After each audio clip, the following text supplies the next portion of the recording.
Ilagay ko na rin dito yung hummus.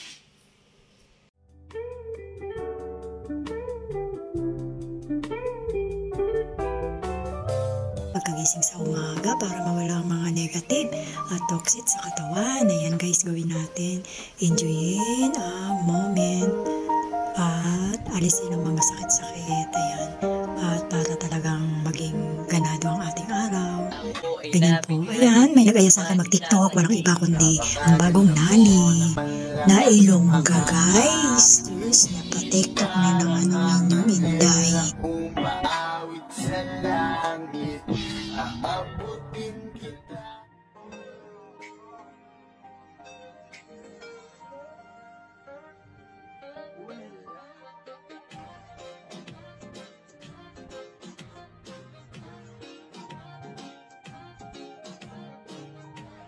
Bukas ng buko. Ayan guys, medyo hindi na maganda ang buko dyan kasi yung kulay ng ano niya, yung laman, iba na yung kulay, kakainin ko sana. So pinahirapan ako magbukas nitong ano na to, buko, kasi matigas na yung ano niya, siguro luma na, sobrang luma na yung ano, yung buko na to. Ayan, ang tagal bago ko siya nabuksan guys. Tapos yung kulay ng sabaw, medyo ano na siya, brown, pero i-serve ko yan guys sa anak ng amo ko kasi nagbe-breastfeed siya. Ayan guys, so i-ready ko yung kasama ng almusal ng anak ni amo. Ayan guys, so ayan, di ba ni parata tsaka itlog lang nilaga. So ito naman ang aming ihain ngayong after hummus with meat, cube meat sino hinay. Ayan, at crispy bread. Ay, crispy bread, Arabic bread, crispy. Tapos yan, yogurt, naman, tahina, lemon, at dalawang garlic. Ayan naman ang topping sa almonds, sa parsley. Ito naman ang soup namin, ayan, brown lentil. Ito, ano, ihanda na namin, nire-ready na namin siya. Ayan, nilagay ko na sa white plate na may Arabic, crispy Arabic bread. Tapos, ayan na nga, nilagay na yung hummus. Pero guys, yung meat pala dyan, i-ano nyo sa butter. 3 table butter, gisa-gisa. Pati yung ano, almonds, papa-brown nyo.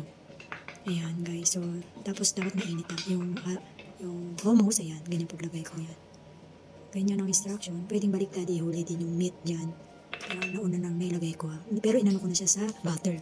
Inisa-gisa ko na sa butter. Bagong ano na naman yan, style ng pati nila. So, naisipan lang niya.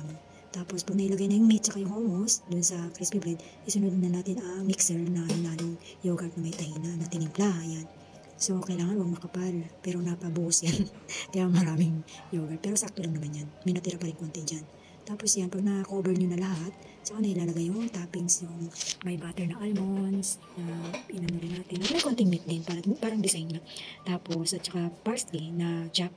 Yan lang. Yan lang yung for today na bago na prepare. Bagong ano na naman, style. So, ready to serve na. Thank you for watching. Ito naman ang second round ng pangalawang chicken sa incubator namin. Ayan, hindi pala chicken, itlog na pinisa galing sa incubator. Ayan po, may 2 sisi sa umaga at pati, eggplant pati. Eggplant pati. Lagyan natin ng meat. Ito naman ang aming huling isda ni amo. Nang isda silang mag-ama. Ayan guys, boy pa yung hasa-hasa guys. Hamor. Ang laki-laking hamor guys. Siguro mga 10 kilos yan. Tapos yung 3 maliit. Ayan guys, pinilay yan. Inalis na yung tinik niyan. Pinaano nila sa labas.